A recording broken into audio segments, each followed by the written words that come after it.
Hello, everyone. Welcome to the Mindful UK podcast. Today, I am joined with... Hey guys, my name's Edidion. I'm an R&B artist from London. What's up? So give us a little talk into what you've done so far, your latest releases, and how you got into doing music. I've been a lover of music from childhood. I love music. I always used to dance around the house, weddings, christenings, and all that. And I was obsessed with MTV. Every music video that came on, I watched and I studied. I took drama in school, dance classes, anything that was creative I was involved in. And when I got into high school, that was when I started to songwrite and I started to perfect my craft from then. And then when I left college, I decided I'm gonna embark on the journey of being a solo R&B artist. And I put out my first single in 2013 and the rest is history. Here we are. Yes. So, guys, we're going to be talking about music and mental health and Edidion's journey with his music career and his mental health. So it might seem obvious to you guys, but music has a really positive effect on our mental health.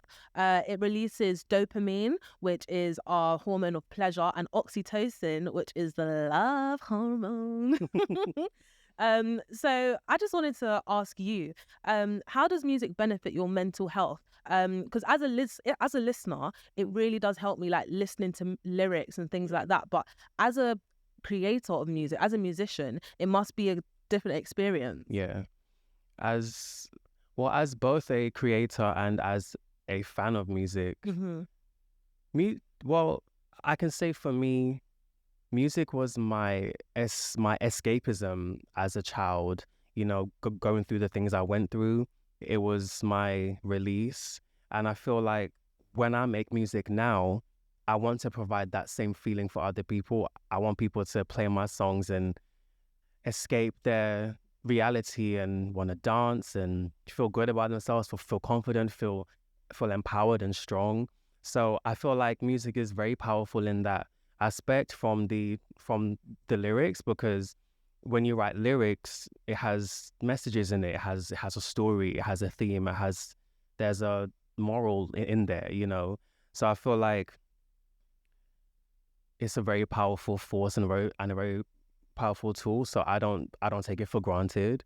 And I feel like that's my job as an artist, is definitely to just make people feel good. And especially at my live shows, I love to just bring joy and spread empowerment through people and teach people things. And, you know, I also want, you know, young people who have come from a similar background to me to feel like they can relate to me and they identify with me in some way.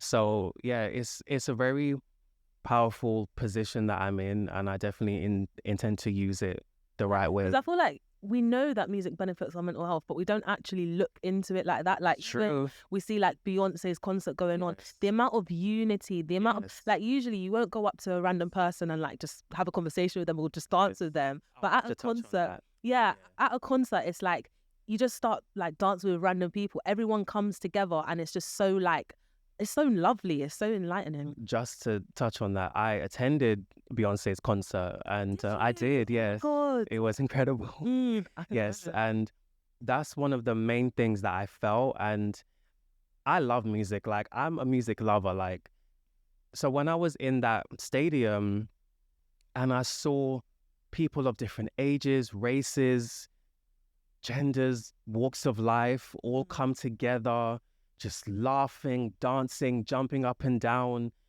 People who don't even know each other, they're having conversations. And you're right, that sense of unity made me realize that, wow, music is so powerful. And I'll be honest, at the beginning of my journey as a R&B artist, especially coming from an African background, you know, it's taught to you that music isn't a real job, and it's not real, and it's just a pipe dream. You know, go and study something else. Is that with any creative kind of thing as well? For real, yeah.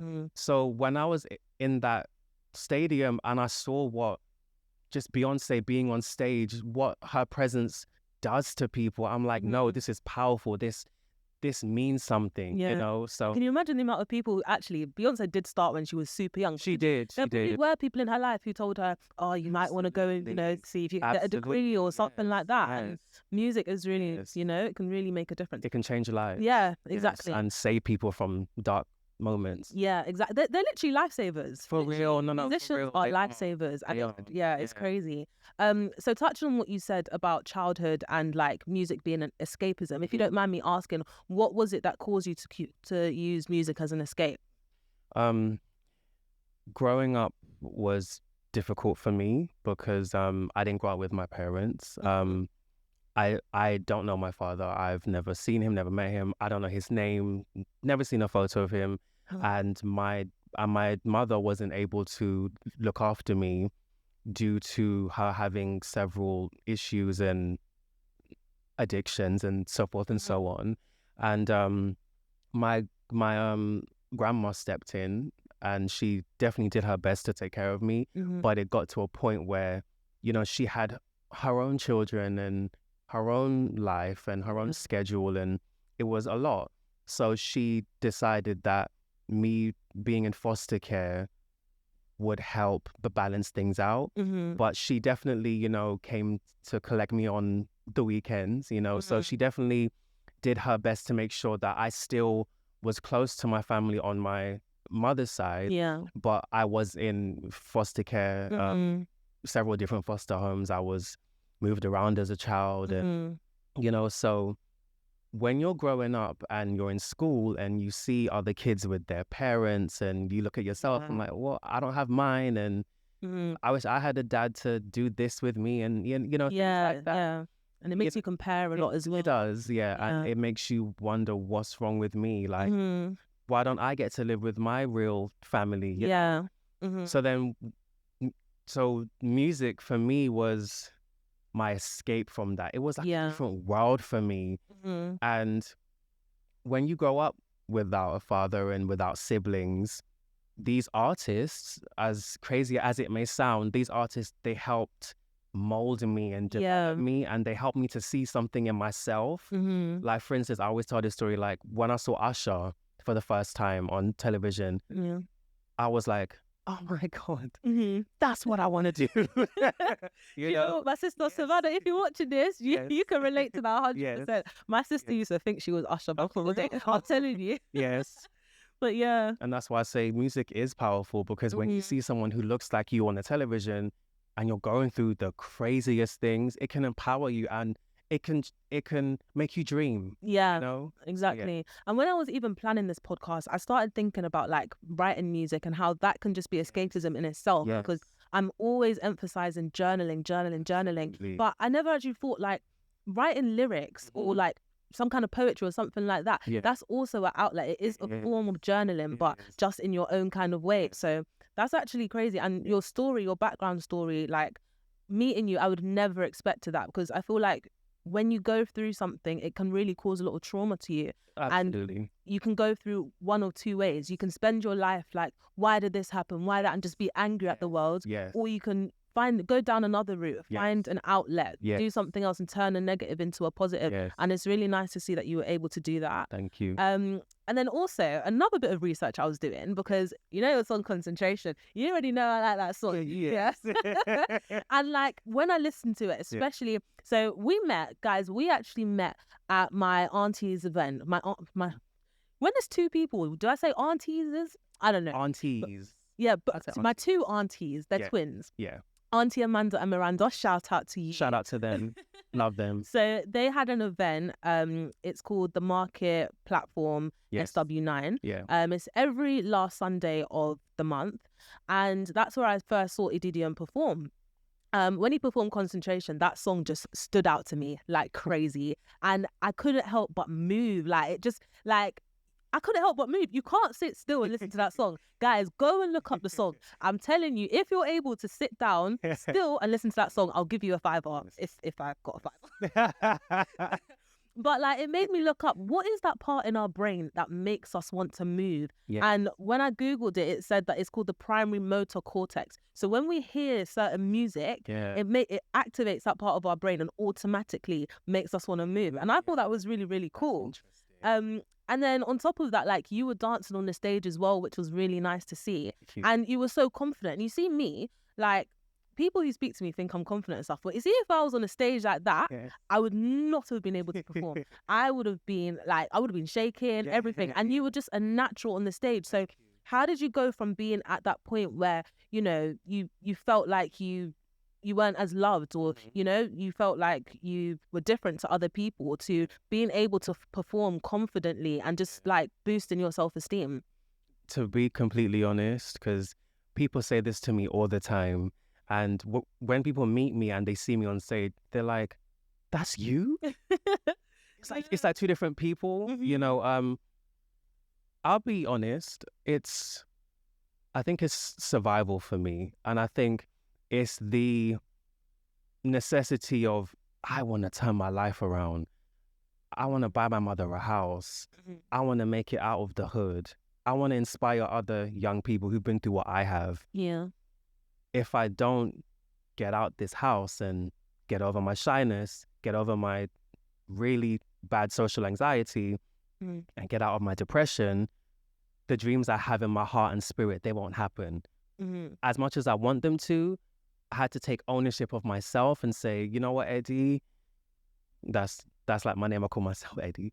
But if you don't get over those inner obstacles, you won't get to where you want to get to. And I don't want to sit there in 30, 40 years and have regret.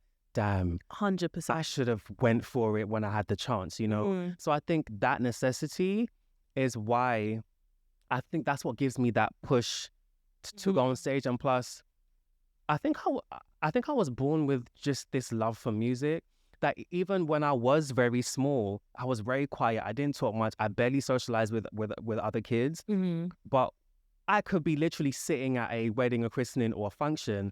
As soon as the DJ would play a certain song, something would literally happen to me. Maybe it's the primary cortex. Yes. Motor cortex. That must have activated, because something would happen where I would literally get up, go in the middle of the floor, dance like nobody's business, and then just go sit down like nothing ever happened. Literally, that was me. So I think it's still in me now that before I perform, I'm like, oh my God, I'm nervous.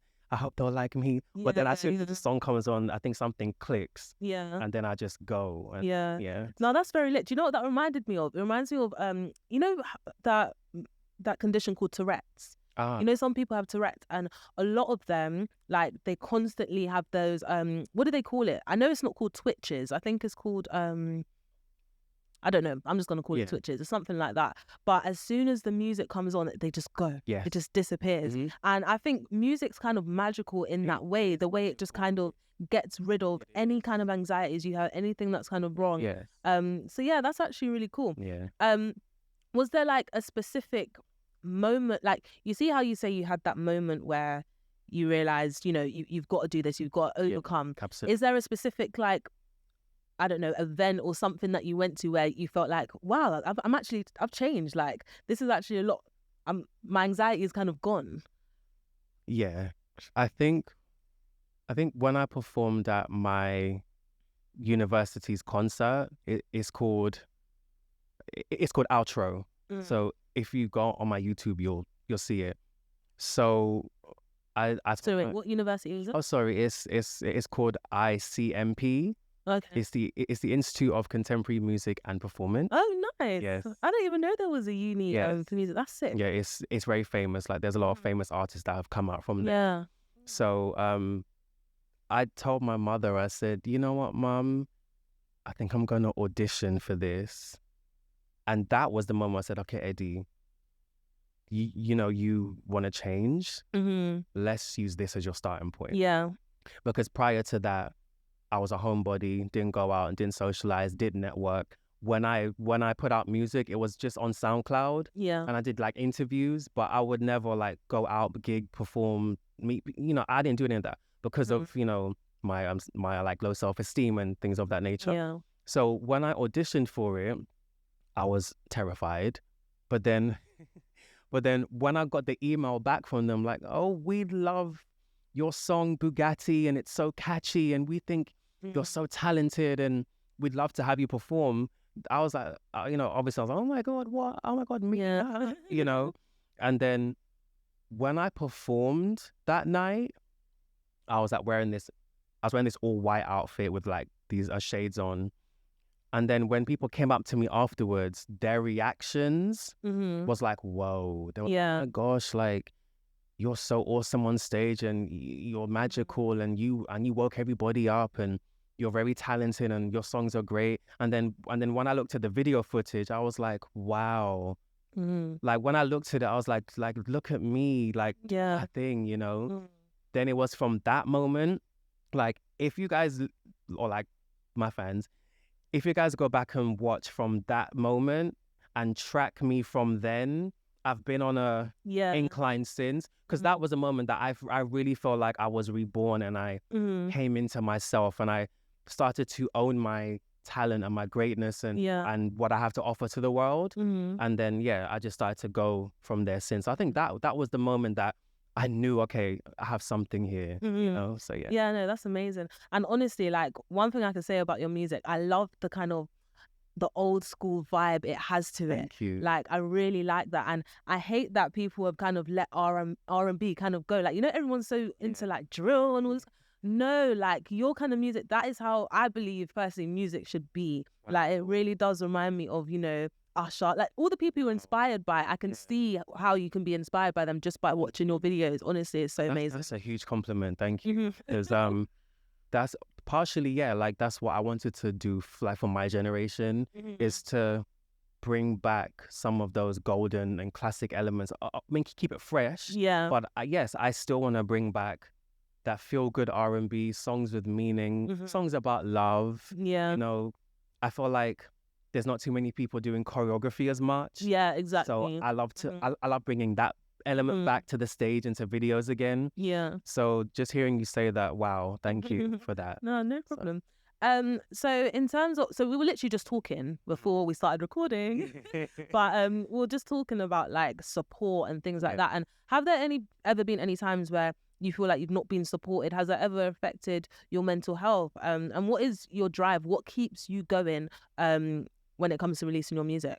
On this journey of being a unsigned R&B artist, I have definitely gone through times where I felt ignored and overlooked and not supported. And it does play on your self-esteem, because sometimes you'll make the hottest song, then you send it to certain magazines and you get ignored, or they tell you, oh, well, thanks, but you're not what we're looking for. Or you send it to certain radio stations and they do the same thing. And then sometimes you'll look at the other artists they put on their platform, and then you're like, but they do that and I do this. What's the difference? Of course it plays on my mental health and self-esteem, because I'm already healing from that, my self-image and my self-worth and everything like that. And then when you have certain people make you feel like your music and your art is not good enough, it's definitely pushed me to points where I felt like quitting. I was like, well, what's the point? I'm putting so much money into these photo shoots and these like studio sessions, and I'm doing this and I'm doing that, but why is nothing sticking? Why are people not giving me that leg up? But then what I had to remember is just always do it for the love of it. Don't do it chasing validation, because as like human beings, of course we want to be validated. Like we want to be told that, yes, you are good enough. Yes, your songs are good. Yes, you are talented, because that does keep us going, But I had to tell myself, don't chase validation. Whether people tell you that or not, just do music because you love it. Go to the studio, write your songs, perform, love your art. Be proud of what you produced, and everything else is just a bonus. And I told myself, sooner or later, people will organically discover me and come to my music, and I'll find my own tribe and people who will support me. Like when I look at Michael Jackson or Beyonce or Usher, they have their own dedicated fans who love them for them. Fight for them on tour and that, For real. That's what I'm saying. Because they have that connection with them. And I feel that I'll find my own who connect with me eventually. So I trust that. Yeah, great advice. So in terms of like online trolls or anything like that, have you ever experienced that? And Yes. how do you deal with it? What do you do? Block them. um, block them, because when I used to go back and forth, that's what they're looking for. Mm-hmm. And I feel like sometimes you get tested along the way. Yeah. Do you, 100%. is your thick skin, Mm-hmm. is it thick enough, or are you really ready for this? Mm-hmm. And sometimes I tell myself, yeah, I'm strong. Yeah, I've got my self-esteem together. Yeah. No one can tell me nothing. But then somebody will come and say something left foot. I'm like, Yeah. But then it's like, when that happens, because it happens even to this day, Mm-hmm. and I just like look at it, I laugh and I block it. Yeah. Because when you begin to know yourself, and you know that you work hard, you know that you're talented, Mm-hmm. you know where you're heading in life, and what God has for you is for you. So nobody can tell me anything that will ever break through my armor again. Mm-hmm. So when I see it, I laugh, okay, and then I block you. I'm not, you're not getting a back and forth from me, Mm-hmm. 'cause you're not even worth that. So that's how I see it. Know yourself is so important. Yeah. And the way I think about it is, even the biggest artists have haters. Like, people just naturally can't help but hate on people. That's what also motivates me. Mm-hmm. Yeah, exactly. As talented and as great as a Michael Jackson or a Beyonce is, she still has critique. Yeah. Even at the point she is now, people still talk. Yeah. Because that's the thing. Social media was made to kind of it's got its benefits. It helps you promote your music, gift and a things curse. like that. But then it also allows people, sad individuals, to go behind fake accounts and think, I can just say this and I can just say that. Yes. And yeah, the key to it really is blocking it out. Yes. Yeah, the way I kind of see it is, the person's hiding behind a screen for a reason. You know what I mean? You never say this to my face. Like, exactly. And you feel insecure. That is clearly why you're doing this. You literally sat at home. Yes. Got a device, typed it. No, consciously made a fake account. Yes. Just so you could do it. You know exactly. So it's just like, what's the point even giving it the energy? Like, they don't deserve it. Yeah. And they always pick on people who they see are great, are confident within themselves, know who they are, and are on their journey. Yeah. They won't pick on someone who ain't doing nothing. Yeah, exactly. That's how I see it. That's exactly what it is. Yeah, 100%. So actually, before I ask this one, because I want to finish off with this question, talk to us a little bit about your new single. Yes. Your new single. What's it called? What's it about? What inspired it? And where can everyone find it? Yes. So a brand new single out now is called Getaway. It was produced by Adriano Desire, a very talented young producer. And the song actually is about self-worth. So I was having a conversation with one of my best friends, and she was going through this relationship where the other person, like, it just wasn't a 50-50 relationship. It was like they were doing everything, but then when she wanted support from her guy, he wasn't giving it to her. And you know how everyone has a best friend with the girl or boy, like, this guy, you know what I mean? So then, as a songwriter and a lyricist, I was listening to these stories, and I was like, you know what?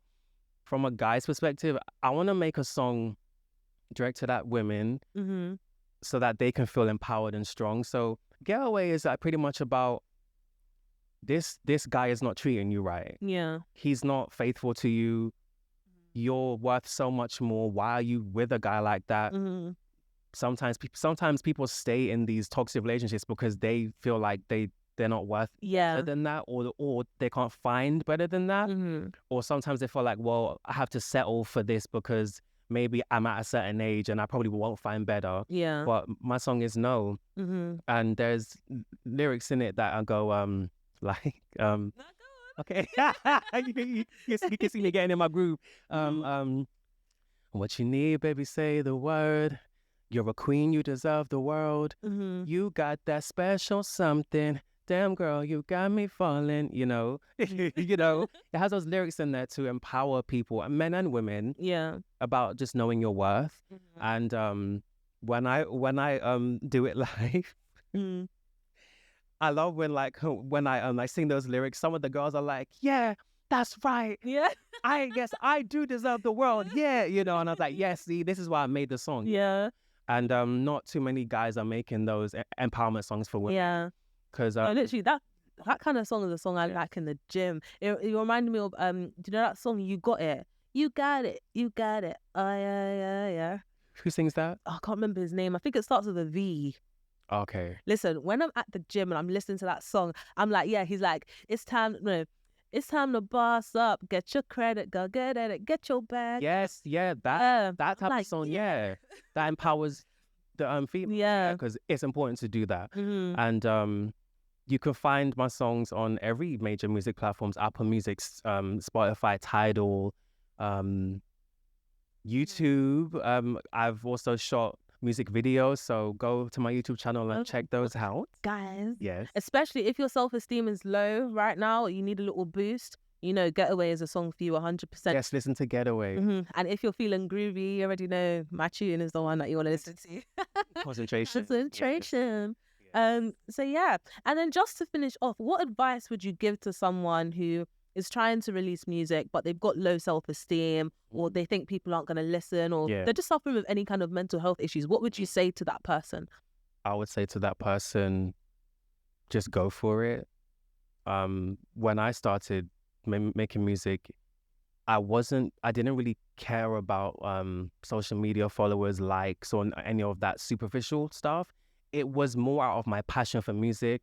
Like, I even taught myself how to produce. I taught myself how to songwrite, because I loved music so much. And that's why I tell people, when you start making music, don't worry about whether people like it or not. Start doing it for your own expression as a creative. Get it out of you. Start, buy microphones, buy equipment. Start getting used to hearing your voice on beats, and study songs, and practice how to write songs, and find your niche and find your image and find your lane. But just do it for the love of it. Don't worry about what other people think. And also, be your own biggest fan, because when you start on your journey, you're gonna have people who will not believe in you. They will not see it for you. It's not a real job. It's just a pipe dream. Go study something else. Or there are so many singers out there. It's going to take years for you to get discovered. Tune out the noise and do it because you love it. 100%. Period. That's it. And that's why I'm here now with Maya on Mindful UK. Yeah. So. And I think that's a perfect piece of advice. And I think that's the perfect way to end the podcast. Thank you so much for coming. Thank you, Maya. Thank you. No problem. Thank you guys so much for tuning in. Edidion's music will be in the link below in my bio. And yeah, this is Mindful UK. Bye, guys.